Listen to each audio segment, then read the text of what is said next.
महाभारत में कई रहस्य छुपे हुए हैं। इनमें से कुछ तो लोग जानते हैं, जबकि कई ऐसे रहस्य हैं जिनके बारे में कम ही लोगों को पता है। तो आज हम आपको ऐसे ही एक रहस्य के बारे में बताने जा रहे हैं, जो कि भगवान श्री कृष्ण से जुड़ा है। वैसे तो श्री कृष्ण के बारे में हम सब जानते हैं कि वो भगवान विष्णु के अवतार थे और महाभारत युद्ध के सबसे बड़े सूत्रधार। मगर क्या आप ये जानते हैं कि महाभारत काल में एक नहीं बल्कि तीन कृष्ण थे। जी हाँ, महाभारत के एक कृष्ण के बारे में तो आप जानते ही हैं, लेकिन दूसरे कृष्ण के बारे में जानकर आप हैरान रह जाएंगे। इस दूसरे कृष्ण का नाम है महर्षि वेदव्यास, जिन्होंने महाभारत की रचना की थी। दरअसल महर्षि वेदव्यास का असली नाम श्री कृष्ण द्वैपायन था। इस संबंध में दो कथाएं प्रचलित हैं।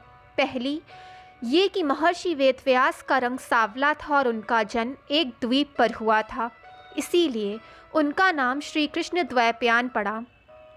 महर्षि वेदव्यास का नाम श्री कृष्ण द्वैपायन पड़ने के पीछे दूसरी कहानी ये है कि वो जन्म लेते ही युवा हो गए और तपस्या करने के लिए द्वैपायन द्वीप पर चले गए। कई सालों तक लगातार तप करने से उनका रंग सांवला हो गया, इसीलिए उन्हें श्री कृष्ण द्वैपायन कहा जाने लगा। तीसरे कृष्ण को तो आपने टीवी सीरियल कृष्ण लीला में देखा होगा। हालांकि इस तीसरे कृष्ण को नकली कृष्ण कहा जाता है। दरअसल पुंड्र देश के राजा का नाम पौंड्रक था।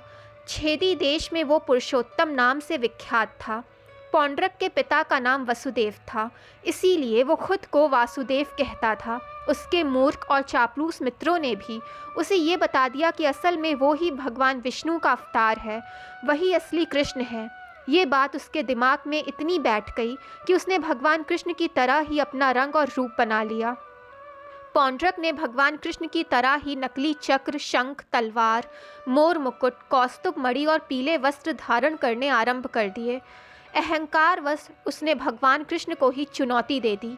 बाद में श्री कृष्ण ने उस नकली कृष्ण का वध कर दिया। दोस्तों, जानकारी पसंद आई हो तो चैनल को लाइक, सब्सक्राइब एंड शेयर करें ताकि चैनल की नोटिफिकेशंस आपको मिलती रहें।